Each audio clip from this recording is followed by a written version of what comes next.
The scarcity mindset is blocking you from actually being happy in your life. And I know this because I actually have this scarcity mindset. But first, a little bit on myself. I'm Valeria, and a few months ago I reached rock bottom. And since then, I started a journey of self-discovery on how to live a quality life. And I hope you stay tuned if you also want to live a quality life. My realization started when I went to the supermarket to buy chocolates. It may sound silly, but I went to the grocery store with the idea of buying this precise chocolate because I was craving that precise chocolate. I go to the supermarket and I see the price. It was an elite supermarket. It had a bit of like markup on the products, and I was not prepared to spend like that much more. It was nothing crazy, but that explains to you how deep this scarcity mentality is rooted in my mind. And for a moment I thought, okay, I can settle for the cheaper chocolates. But then I thought again, wait, but those chocolates are not gonna make me happy because they're not gonna satisfy my craving right now. So I thought, okay, these other chocolates, the ones that I wanted, they're not that much more expensive that I cannot afford them. And so I got them and I was happy once I bought them. I didn't feel guilty that I paid a little bit more, but I was happy. And that made me realize that when I want to buy something, usually I felt very guilty after it, especially if it was more expensive. But I realize now that actually, if I use my logic and I actually say, no, this is worth it because I feel happy, then I don't feel guilt. And I want also you to reach to this middle ground where after spending maybe years saving, and you feel guilty from spending the hard-earned money, I want you to reach the middle ground and not go overboard and just go all the way into spending and treating yourself, because it's important to keep a balance here, because you can easily be swayed to go right, like all the way to spending too much money, and then you feel guilty, and then you go back to the scarcity mindset, and so on and so forth. So reaching the middle ground is just so important.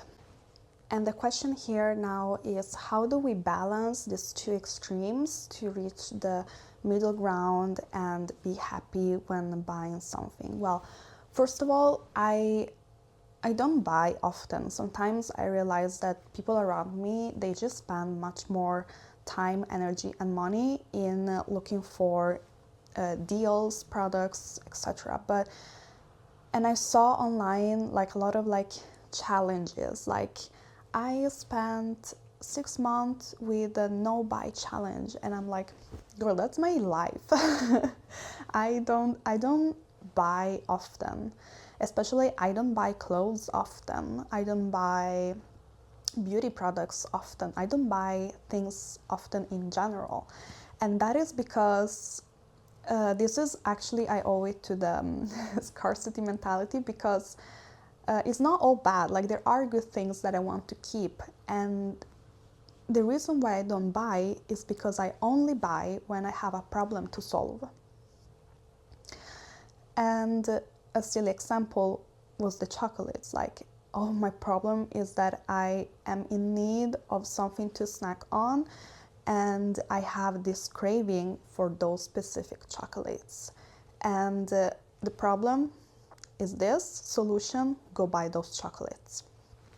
And this can be applied to anything. Like, for example, oh my gosh, I have a wedding problem, you need a dress, solve, buy the dress. But other than this, other than like when you have a problem, I don't really buy so often. So this is something that you can do in your life. If you have an overspending problem, ask yourself, why am I buying this? Do I have a problem to solve? Second thing, when you buy something, I always compare. I compare online and see reviews, see what people say about the product, and I choose like 2 or 3 to do more research on. And after that, if I can, I go to the store to try the clothes on, try the makeup, skincare. If I can't, I'll just choose one while I compare them. But if you can, go and try the shoe, go and try the clothes, go and ask a consultation for a service, you know. Don't just buy blind, because sometimes that can be tricky, and always ask for a quote if the service is expensive.